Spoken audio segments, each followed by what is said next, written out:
एक राजा की 3 पुत्रियां थीं और तीनों बड़ी समझदार थी। वे तीनों राजमहल में बड़े आराम से रहती थी।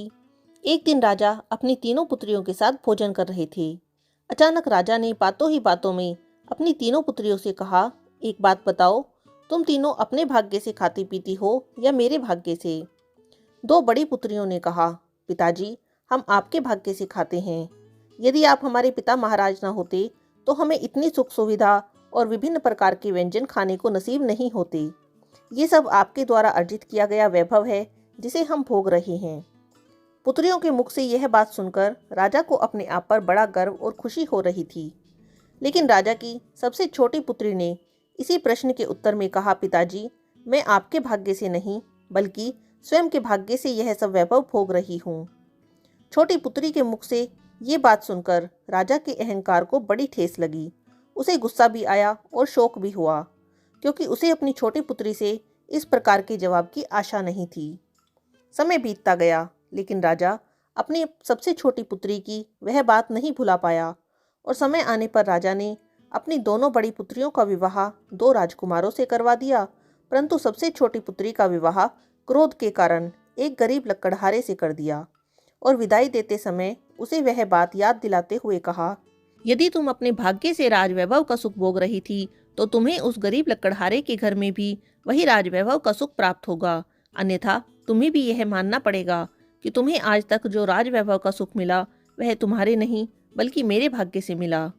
अब क्योंकि लकड़हारा बहुत गरीब था, इसीलिए निश्चित ही राजकुमारी को राजवैभव वाला सुख तो प्राप्त नहीं हो रहा था। लकड़हारा दिन भर लकड़ी काटता और उन्हें बेचकर मुश्किल से ही अपना गुजारा कर पाता था।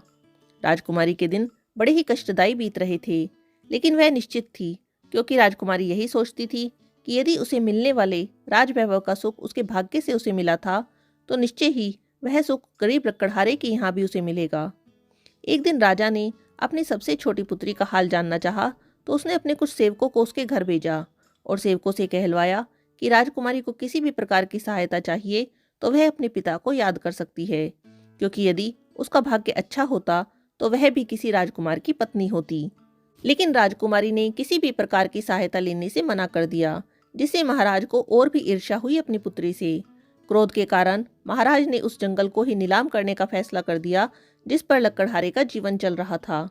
एक दिन लकड़हारा बहुत ही चिंता में अपने घर आया और सिर पकड़कर झोपड़ी के एक कोने में बैठ गया। राजकुमारी ने अपने पति को चिंता में देखा तो चिंता का कारण पूछने लगी। लकड़हारे ने अपनी चिंता बताते हुए कहा कि जिस जंगल से मैं लकड़ी काटता हूँ वह कल नीलाम हो रहा है और जंगल को खरीदने वाले को 1 माह में सारा धन राजकोष में जमा करना होगा। जंगल के नीलाम हो जाने के बाद मेरे पास कोई काम नहीं रहेगा जिससे कि हम गुजारा कर सकें। राजकुमारी बहुत समझदार थी। उसने एक तरकीब लगाई और लकड़हारे से कहा कि जब जंगल की बोली लगे तब तुम एक काम करना, तुम हर बोली में केवल 1 रुपया बोली बढ़ा देना।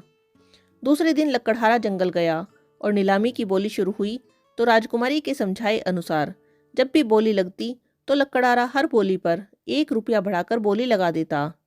परिणाम स्वरूप अंत में लकड़हारे की बोली पर वह जंगल बिक गया।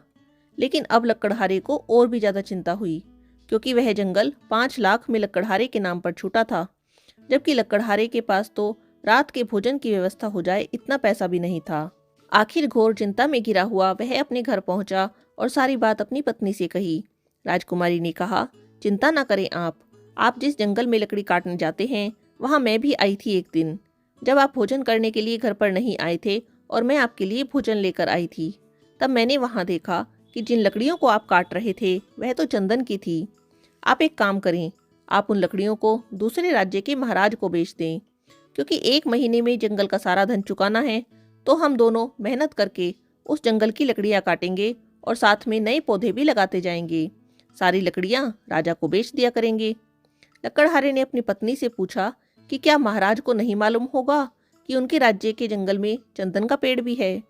राजकुमारी ने कहा, मालूम है, पर वह जंगल में किस ओर है यह नहीं मालूम। लकड़हारे को अपनी पत्नी की बात समझ में आ गई। दोनों ने कड़ी मेहनत से चंदन की लकड़ियों को काटा और दूर दराज के राजाओं को बेचकर जंगल की सारी रकम 1 माह में चुका दी और नए पौधों की खेप भी रुपवा दी, जिससे कि उनका काम आगे भी चलता रहे। धीरे धीरे लकड़हारा और राजकुमारी धनवान हो गए।